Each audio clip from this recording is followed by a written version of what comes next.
Thanksgiving isn't just about the turkey and the table. It's about slowing down long enough to truly feel thankful. And if you're anything like us, which I'm sure you are, that's not always easy when life and business are so busy. That's right. Join us today as we share some practical ways to live out gratitude this Thanksgiving and every day.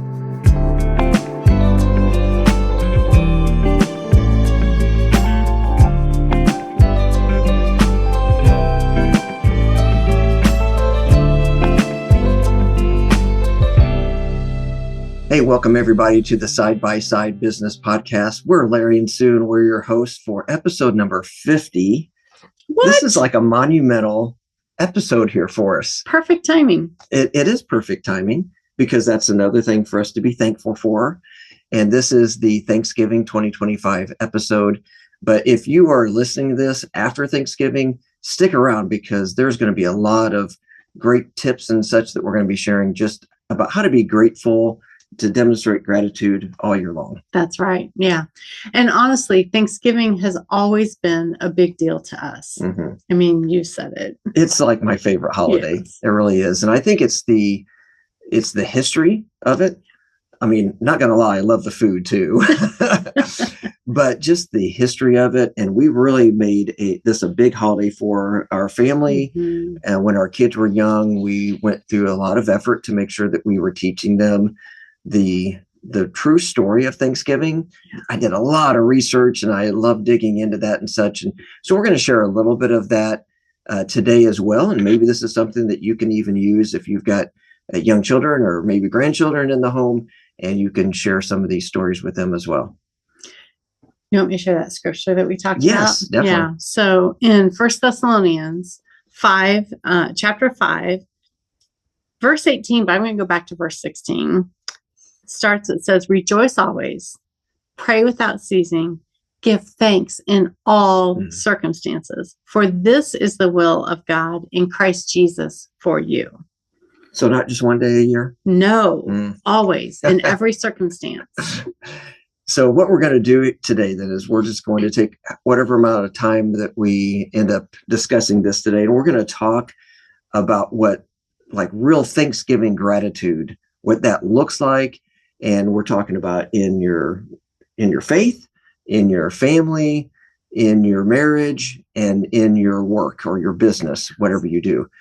So that's what our emphasis is going to be on today. And I think it's going to be very valuable. Yes. And I think that we have to start with, how did Thanksgiving get started? Mm-hmm. And so what happened leading up to and creating the circumstances for that first Thanksgiving celebration.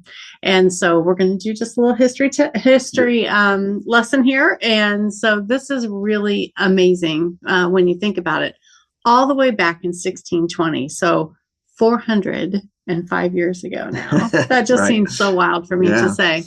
The Mayflower sailed with the Pilgrims on it over here to the New World. There were 102 people who were on that ship that came and landed here in New England, what we call New England today. I guess they called it New England because that's where they were from, right? Uh-huh. And 102 people got off that boat. And within a year, there were only 53 people left. Yeah. That first winter was really rough. As you can imagine, a New England winter, they were really not prepared. They didn't have the shelters built and everything, and illness went through. So, basically half of the people who came over died that within those first few months. Mm-hmm. And so obviously a rough start.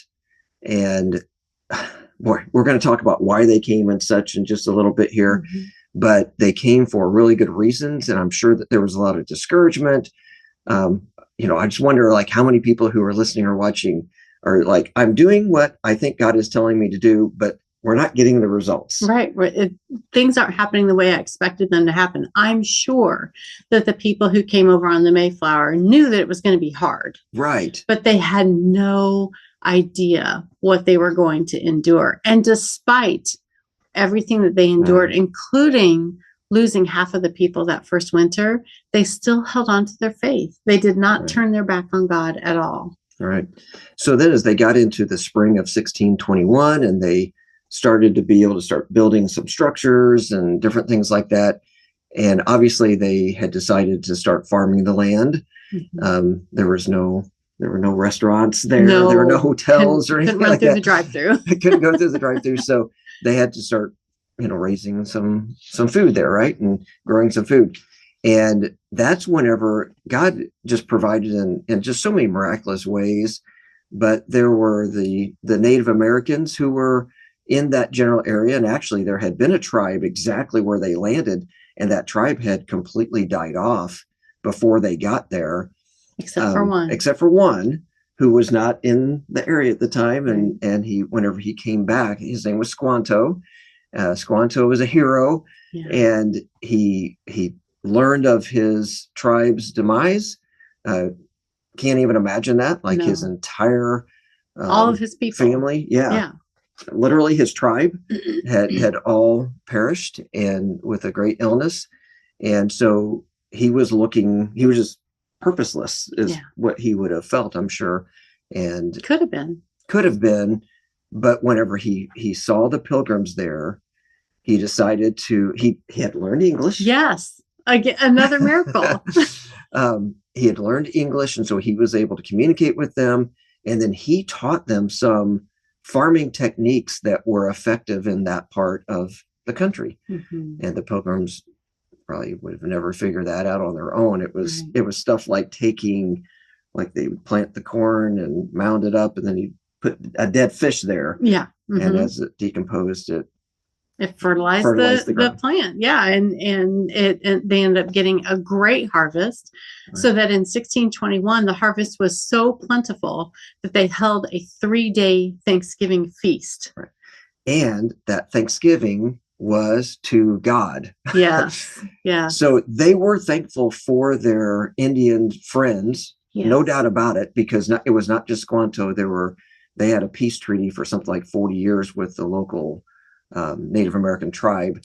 And so this was very early on, obviously.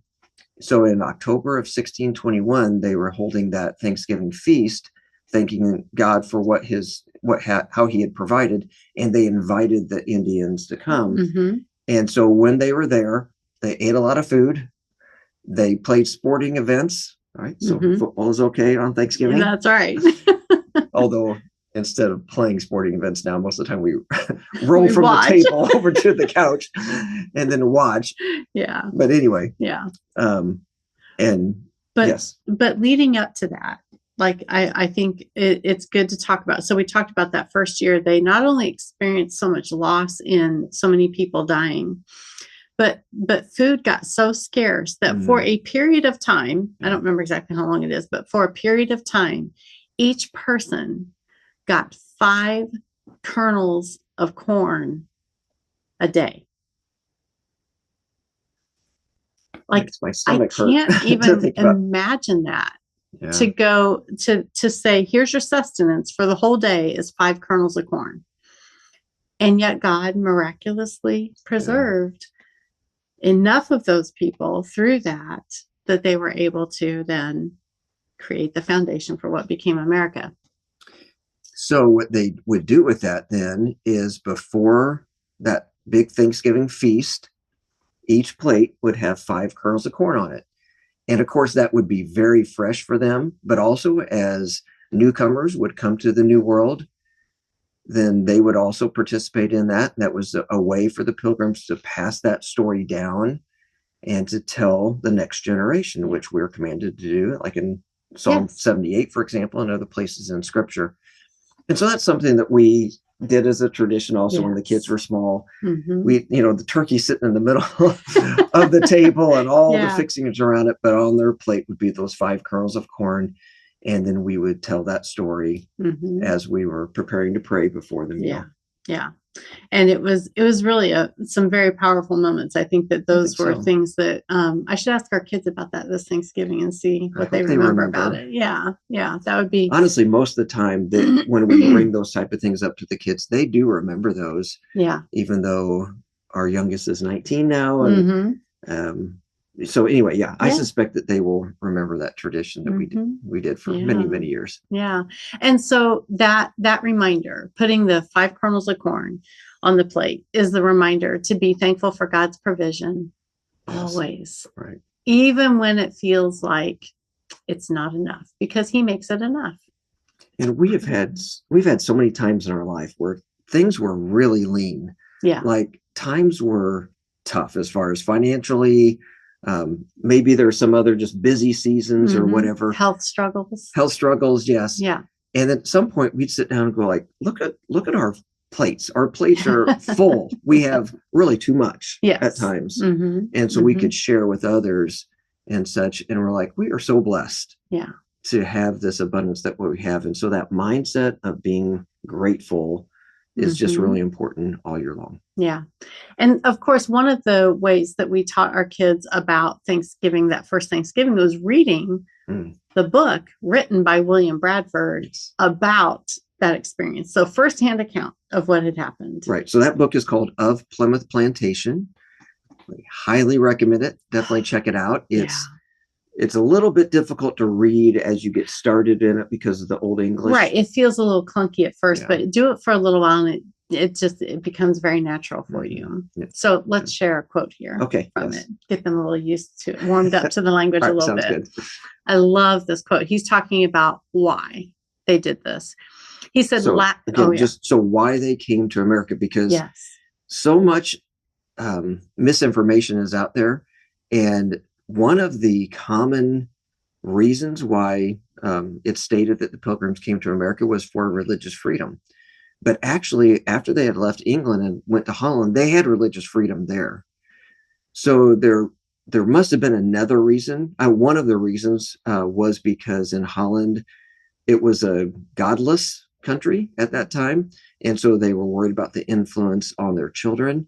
But then now we're going to get to this quote here. Yes. He said, last and not least, they, the Pilgrims, cherished a great hope and inward zeal of laying good foundations, or at least of making some way thereunto. See, there's that language. You can understand it though. For the propagation and advancement of the gospel of the kingdom of Christ in these remote parts of the world, yea, though they should be but even as stepping stones unto others for the performing of so great a work. People don't write like that anymore. No, they don't. It's really pretty language. It is. And so to interpret, if you didn't quite understand all of that, he had been listing the reasons why they came. And then this was where he said, last but not least, the reason that they came was to bring the gospel to this part of the world. So to the Native Americans, to this land. But they realized that was a huge task, really a task that's beyond their ability to accomplish in their lifetimes. So he said, so even if we could just be but stepping stones to such a great work. And so I just want to take a pause here for just a second and say, all of us should have goals and dreams in our life that are so big that we won't be able to accomplish it in our lives. So something that would be, I don't know, so big, like we've stated a goal, which is just ridiculous to think about. But our goal is to end divorce inside the church. Yeah. Like, how in the world are we ever going to accomplish that? And to be honest with you, we aren't. Right. There's no way in the 50, 60, 70 years that we have left. I don't know if I want to live for 70 more years. However many years we have left on this earth, there's no way that we would be able to accomplish that big of a goal. But can we be stepping stones towards that? Absolutely. And then the next generation can pick up the mantle and carry it onward. And America is, nowhere close to being perfect. It never has been perfect. It never will be perfect. But America was founded upon biblical principles, much because of the groundwork that the Pilgrims and then the Puritans laid. And that greatly influenced the founding fathers, they were not perfect either, but they put things into motion so that we could have, well, the country that has sent out the most number of missionaries in the history of the world and has advanced the gospel more than any country has in the history of the world. Which is pretty amazing to think about. And there were pieces in that quote that just spoke to us so much. We love that phrase, stepping stones to so great a work. I mean, that whole phrase, that whole idea of, even if we're like, think of what a stepping stone is. It's what somebody puts their foot on to get to the next thing. Yeah. And so that's what they hoped to be. In fact, it inspired us so much, we named our company Stepping Stones. We did. Yeah. If you ever pay us some money, you ought to try it sometime. Yeah. On the receipt, it will say Stepping Stones. Yeah. And that's because that's our corporate name. We named our homeschool Stepping Stones Academy. Yeah. And I don't know, maybe we've named other things, but anyway, it's been very impactful for us and important for us. And I just think it's really where we are. And it's what we want to accomplish. It is. And we're taking that idea and we're hoping to inspire other couples to build a foundation and build on that, something that will outlive them, that will outlive them and outlast them. And that they will be able to do that because they're not just surviving their marriage or not just surviving in life, not just being roommates that, we help each other out in business and we're sometimes sexual partners and we're roommates and that type of thing. And we divide household responsibilities, however, or whatever it is we want you to thrive in marriage. We want you to get to the place that other people look at you the way people have sometimes looked at us and said, I want a marriage like that. You can inspire your own children about how good marriage is if you have a great marriage. And we love being able to help couples do that. And I would just add to that also, we love working with entrepreneurs. And there's kind of that heart behind that as well, because when you start a business, yes, you probably are doing it to make money. Nothing wrong with that at all. But if you can start a business that lasts for generations, then again, that's part of legacy and it's part of being those stepping stones for such a great work. Well, and we've talked so many times before that when we went into full-time entrepreneurship, a big part of the reason that we wanted to do that was because we wanted to show our children there was more than one way to do life. And some of our kids are entrepreneurial and some are not. And so we didn't try to force anybody into anything, but we wanted them to see it. We wanted to live it out before them. And it was super impactful. Yes. I'm going to go ahead and tell the story. Okay. One of our daughters, whenever she moved out, she drove 9 hours away from us, without a job, she had met her roommate, I think maybe online. Once. I don't know. But she had some money in the bank. All right. Yeah. She prepared herself well. She had zero debt, but she went there with this entrepreneurial mindset and was working for us remotely for a while, was doing her own business for a while, and then gradually started picking up work and then has made her way. And it's been 7 years, a little over 7 years. Yeah. So I think that's a good example of, like, when she was leaving to do that, I thought, this is crazy. Why in the world am I allowing her to do this as her dad? But, she was an adult and she was making her own decision and everything. But I think to your point, she saw that, like, it'll work out fine. There's some way to make a road down this path. And she went to that particular area for a specific reason, to pursue her passions, and she's doing her, I don't know if it's a dream job, but it's pretty close to it, I think, right now. Yeah.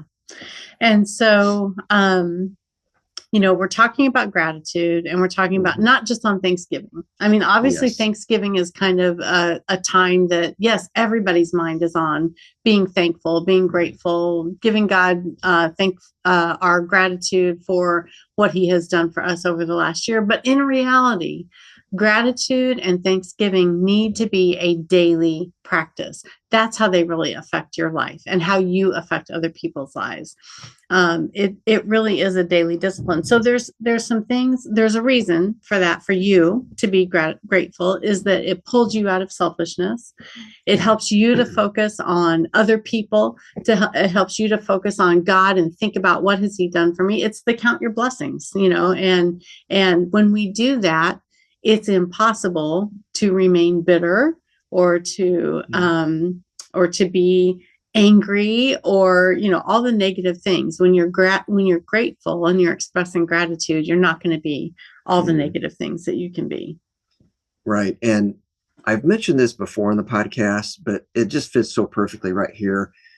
We've been challenged here recently to do what is referred to as an hour of giving each day. And that was by Vincent Puglisi. If you would like to be connected to him, let me know, because he is a fantastic guy and he's got some great tools and resources that we are benefiting from now. But I just love this concept that he has. So basically, the idea of this hour of giving is to spend an hour each day. I think he talked about doing it first thing in the morning, but you could do it at any point during the day. And you get, kind of to your point, you get out of yourself. You stop thinking about yourself and what I need to accomplish and what my goals are for the day. And you just start thinking about other people, and you just give generously. Now, again, I'm not talking about money. Like, really, you don't spend a penny on this. You give, you can give gratitude. You can say to somebody, hey, thank you so much. Like, if today's Monday as we're recording this, we're going to be releasing this on a Tuesday. So if you think at church on Sunday, somebody sang a special, the pastor preached a great sermon, somebody said something that blessed you at church, just send them a note, say thank you for that. Hey, Pastor, I appreciate all the hours of work that you put into to give that sermon every week. And I know that's really hard. And just thank you for what you're doing. You say, wait a minute, October is Pastor Appreciation Month.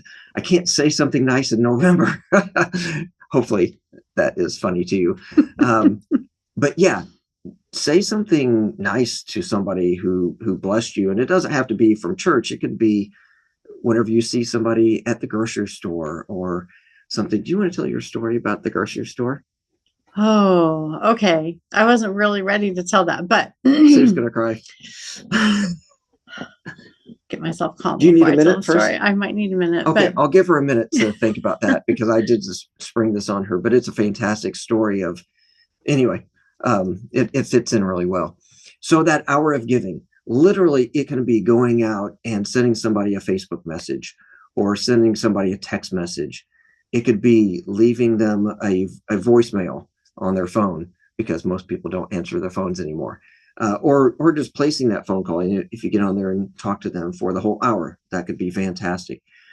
But whenever you start doing that, God will bring people to your mind who need encouragement. It's just amazing, as I have started doing this, just realizing, I bet this person's kind of in a difficult position just because I'm aware of their circumstances and things that are going on. So I just encourage you to do that.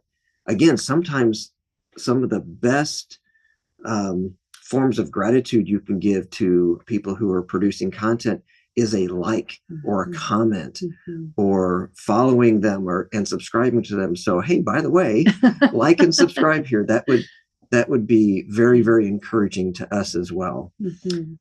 Okay. You ready? So my story about, so this is a story that happened a while ago. I was pregnant with our fifth child. So it was 20 years ago. 20 years ago. Yeah.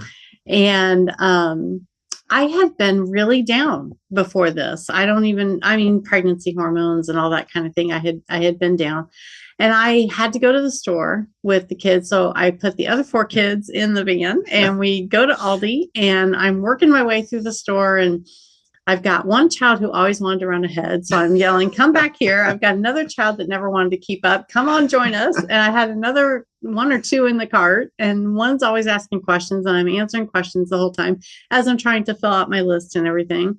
So I checked out, and I just kind of was going through, what I did all the time.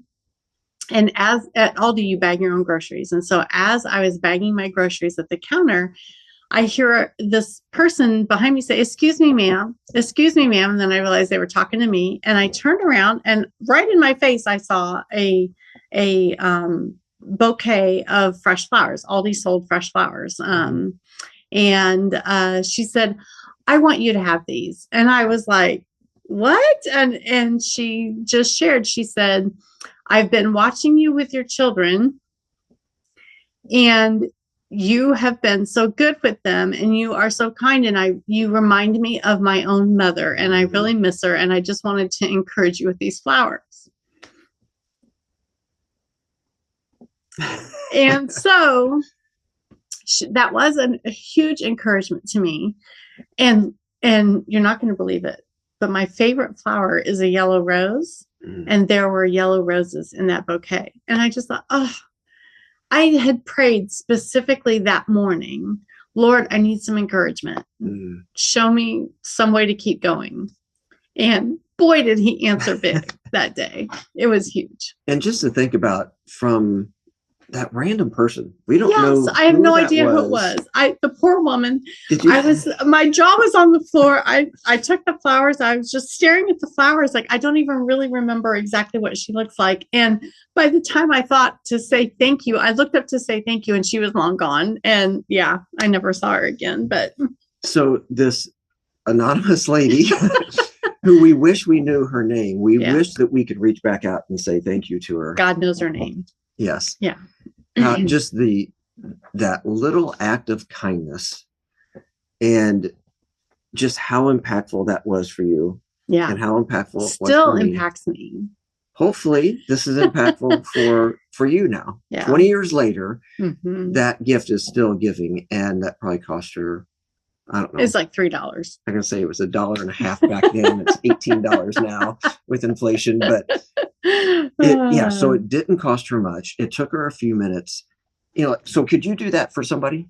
Can you do that for some mom who is struggling in the store, or is just busy in the store, or a dad who is discouraged and down, or an older person?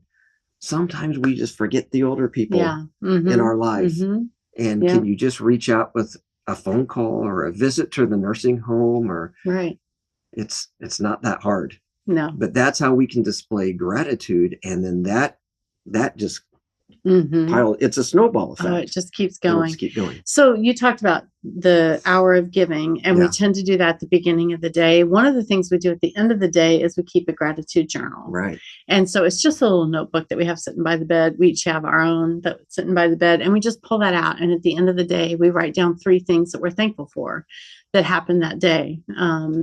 Or just something that comes to mind. Sometimes it's a general thing, like I'm just thankful for Larry, or I'm thankful for my children, or what have you. Or it's I'm thankful for a specific blessing from God that day, or something that somebody else did that day that just blessed me. And so it's just, again, it's just ending the day with those positive thoughts and thoughts of gratitude, and that sets you up for a good start to the morning. Yeah. So just to be grateful for all things is very important, and on a daily basis. And just thinking about our specific topic, marriage and business, being thankful for your spouse is so important. And, honestly, it's just so easy to take each other for granted. It really is. And so if we pay attention, though, we can see things that we can be thankful for. So before we were going to record this, we said, we should each tell a story about what we're demonstrating gratitude for each other. And I sat here and went, And Sue was just like, seriously, you can't think of anything. Should I be offended? My apologies. No, you thought of a good one, though. I did think of a good one. And so there was a time where I still had my day job, but there was a snow day. Which never happened. Which almost never happened in this particular business. It was a service business. And so we just kind of stayed open. And if people couldn't come to us, that was fine. But this day it was really bad. And so we closed down the business that day. And so I did, of course, what everybody does on a free snow day is I worked. I worked on our business because that's what entrepreneurs do, right? Yeah. Yeah. And so I was in my office working, and I think all the kids were home during that time. Yes. I don't think anybody had moved out No. at that stage as of yet. And so I had my door open here in the office, and one of the kids came into the room and was asking me questions, was bouncing off the wall and everything, and then left. And then the next kid came in, and I'm like, "Aren't you supposed to be doing school? Like, what's going on here?" "No, Mom said I could come up here," or "No, Mom was distracted with," so they escaped, And working with one kid, the other one takes the opportunity to leave the room. You homeschooling moms know what it's like. And so at some point, I think I had 2 or 3 of the kids in here and everything. And, the morning was gone. Yes. And I had basically gotten nothing done. Yes. And so I came downstairs. I don't think I realized how big my eyes were. Oh, the look on your face was absolutely precious. But I just turned to you and I said, "Is it always like this?" And to which Sue just responded was like, "Yeah, like, what's wrong with you?" Of course it's always like this. Well, at that moment, I learned to be much more grateful for what all that you just do and did on a daily basis of managing the craziness in this house. And it's seriously every home where you're homeschooling and the dad goes for a day job and the wife is at home working with the kids, every husband should experience that at some point. And you will understand what your wife goes through every day. And wow, it was crazy. It was fun once I kind of realized, like, okay, this is just how things are. But it was pretty crazy. It did make you more ready for when you came home full time. It did. You kind of knew what you were getting into. Yes. And so another story that gratitude shifts the perspective that we might have about our spouse. Larry loves to help out with things that are not his normal thing to do. He just likes, that's kind of one of your my love language is acts of service. Yes. And so he will occasionally come and put dishes away, after, taking them out of the dish drainer and putting them away in the cabinets and drawers. Now, he doesn't always put the dishes where I put the dishes. So I could think about that. I could be irritated and I could think about like, oh, he doesn't put things where they belong because it's not where I want it to be. But instead, I've chosen to shift my perspective and say, oh, I get to go on an adventure to look for the spoon that I need for this dish. And that has totally changed my perspective on when he does that. I can truly be thankful for it and not be nitpicky and critical. And he knows that sometimes I have to come to him and say, where did you put this particular bowl?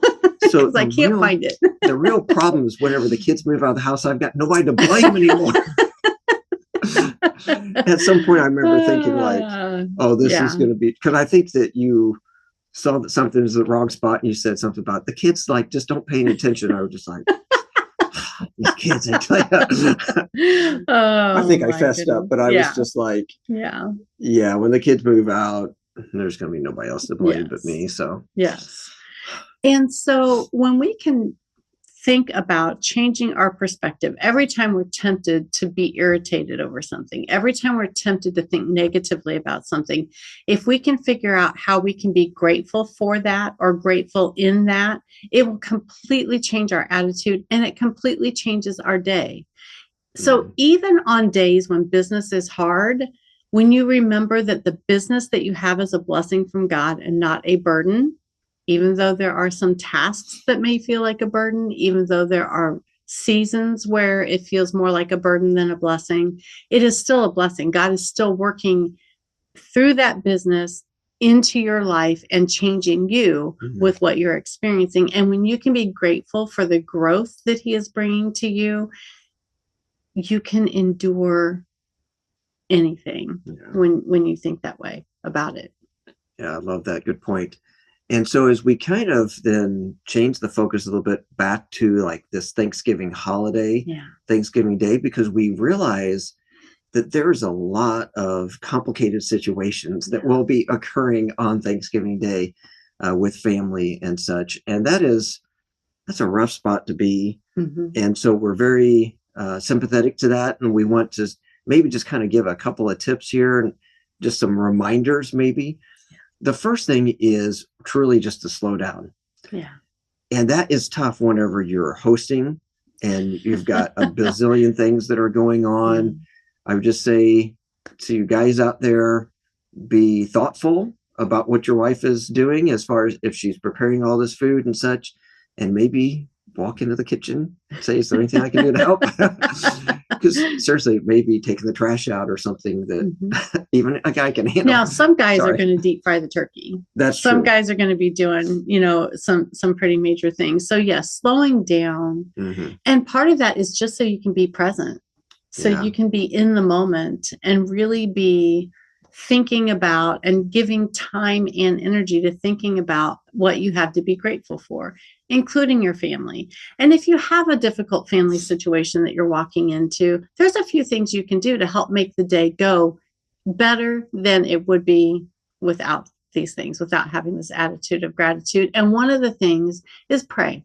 Pray before you go and just ask the Lord to give you a soft heart for the people who are going to be there, a patient heart so that you can ignore Uncle Joe's rudeness or whatever it is, that you might have to deal with. And when you go, think about the connection to the other people in the family, not so much, correcting Uncle Joe's, off-color jokes or whatever it is, It's not really the time and place. And I understand that there could be some offensive things, and we're always told not to talk about religion and politics and things like this, right? And it depends on the makeup of your family, how that's structured and such. But yeah, this is not really while you're stuffing down turkey, this is not really the chance to correct somebody's political stance on some issue, right? Right. And so, we've talked about overlooking an offense whenever you're in relationships, and anytime that you can just kind of let that offense go and just say, I'm not going to get offended by that today. Whenever this uncle says something, I'm just going to let it roll off my back and just move on. Now, there's times where that, if he's said it for the 14th time and you're still trying to get your first helping of turkey down, then at some point it may be hey, can we not talk about that right now? That's kind of upsetting. And or just interrupt him and ask him to pass the dip. Can I have the stuffing, please? You need more stuffing? Hey, yes. Give me that stuffing, will you? Or the potatoes. But there are some respectful ways of doing that without really causing a big rift. And one of those things is to focus on trying to connect with everybody in the family. And a way that you can do that is by saying out loud to that individual that you're interacting with what you're thankful about in regards to them, whether it's something that they've done or just an attitude that they have or just their personality or how they smile when they walk into a room. I mean, you can express that gratitude to that person for something about themselves, and it'll be interesting to see how their countenance and attitude changes when you do that. There's almost always some common ground as well. And so definitely if somebody has served in the military or, whatever type of job that they've done, you can express the gratitude for that. Yes. And ask them to tell you stories about that. Yes. Because I don't know, maybe those will get crazy too, but at least they should be fun crazy instead of aggravating funny. And I think something that can inspire something that can inspire gratitude in everyone at the table is if you do a little if you do the 5 kernels of corn on a plate and do a little bit of a reading about that experience that the Pilgrims had. I think that kind of makes everybody at the table recognize, wow, we have a lot to be thankful for. And you can definitely research that. A quick Google search will get you enough information about that. It doesn't have to be a big, long, drawn-out presentation or anything like that. So, yes, I think that's a great way to do that. And so we want to be thankful on Thanksgiving. We want to be grateful, but we want this to carry over. and for this to be part of who we are. And so we want to be living grateful all year long. That's right. It really is a spiritual discipline. It's something that, that's something you hear a lot. That's church talk, Yes. about all the things that we're supposed to do. And what that just means is that it's a big part of growing up spiritually, learning how to express gratitude to God in everything, whether you are in a time of ease or a time of hardship. Just like the Pilgrims, we can express gratitude even when things are hard, because there is always, always something to be thankful for. And unfortunately, it just does not come to us naturally. It is something that we need to practice. Like literally, just if you're going to play a sport, you're going to practice ahead of time before the games. And so we need to practice gratitude. Thanksgiving is a great opportunity to start putting that into practice. Frankly, those difficult family members are the best practice. Yes. It's going to be tough. Yeah. But if you can demonstrate gratitude to them and for them and be genuine about it, then it's just going to strengthen that gratitude muscle so you can continue that on day after day, year after year. And I think it's really important to note that it's not just honoring to God. It's not just making that other person feel better. It transforms us. When we show gratitude for something, we are transformed. We've talked about that you can't have a rotten attitude when you're expressing gratitude. And so there's a lot around that, but it strengthens our muscle as well when we express gratitude. And as we kind of start wrapping up here, I just want to say that we are very grateful for each and every one of you. We realize that time is valuable, and your time is very valuable. And you've just taken some time to listen to this or to watch this. And that is really important to us. We would love to get to know you better. And so one of the things that we do offer on a pretty regular basis, whenever our schedule allows, is a free strategy session with any couple. And so if you are a married couple and you're in business together, then we'd love to get on a call with you. And in the comments below or in the show notes, there's going to be a link there where you could find a time on our calendar, whatever works out for you. And in that call, it will just be us hearing about your situation, kind of getting to know you a little bit better, and then offering any advice and counsel and coaching that we can to help you in your circumstance. And we would just love to do that totally at no charge so that we can help to build into your life. It's why we do what we do, because we love it and because we feel a very strong call from the Lord to help encourage and strengthen marriages. And we would love the opportunity to be able to speak into your marriage and help to build you up. So that was a lot that we covered there. I cried again. So that's always a good episode when one of us cries. I guess it is, yes. And so, but we do hope that this information has been really helpful, that will help you to be more grateful, to be more mindful that I need to be demonstrating gratitude both at Thanksgiving and all throughout the year. Yes, absolutely. And so we hope that you will take this information, apply it to your life, and go build your dream business. Side by side. Take care.